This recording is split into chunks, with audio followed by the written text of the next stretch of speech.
Army chief के trailer वाले बयान से खौफ में पाकिस्तान। रक्षा मंत्री बोले भारत फिर हमला करेगा।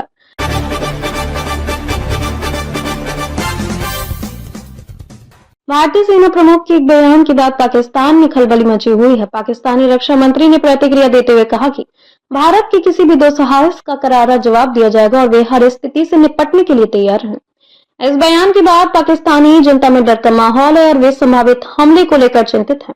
पाकिस्तान के रक्षा मंत्री ख्वाजा आसिफ का भारतीय सेना के ऑपरेशन का डर दुनिया के सामने साफ दिख रहा है। मंगलवार को उन्होंने कहा कि भारत सीमा पार हमला कर सकता है। उन्होंने कहा पाकिस्तानी भारतीय सेना प्रमुख के बयान को नजरअंदाज नहीं कर सकता है। पाकिस्तानी रक्षा मंत्री ने यह बयान तब दिया है जब भारत के सेना प्रमुख जनरल उपेंद्र द्विवेदी ने पाकिस्तान को सीमा पार आतंकवाद से बाज आने की साफ चेतावनी देते हुए कहा था कि 88 घंटे का ऑपरेशन सिंदूर तो ट्रेलर था। भविष्य में ऐसी कोई परिस्थिति आई तो हम पड़ोसी देश के साथ जिम्मेदारी से पेश आने का सबक सिखाने के लिए तैयार हैं।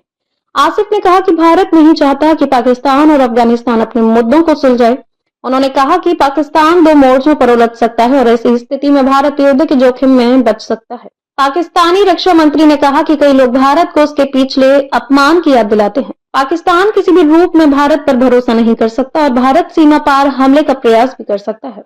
आसिफ ने कहा कि पाकिस्तान को गाजा पर अंतर्राष्ट्रीय बलों का हिस्सा बनना चाहिए। उन्होंने कहा कि पाकिस्तान अब्राहम समझौते में शामिल होने की योजना नहीं बना रहा है और समझौते पर उसकी स्थिति पूरी तरह साफ है। उन्होंने आगे कहा कि पाकिस्तान तब तक अपना रुख नहीं बदल सकता जब तक दो राज्य समाधान लागू नहीं हो जाता। ख्वाजा आसिफ ने कहा कि तेज जनसंख्या वृद्धि एक टिक टिक करके बम की तरह है। उन्होंने कहा कि पाकिस्तान में सबसे शक्तिशाली संस्था नौकरशाही है और जब तक यह शक्ति निर्वाचित प्रतिनिधियों के पास नहीं जाती तब तक कोई भी मुद्दा हल नहीं होगा।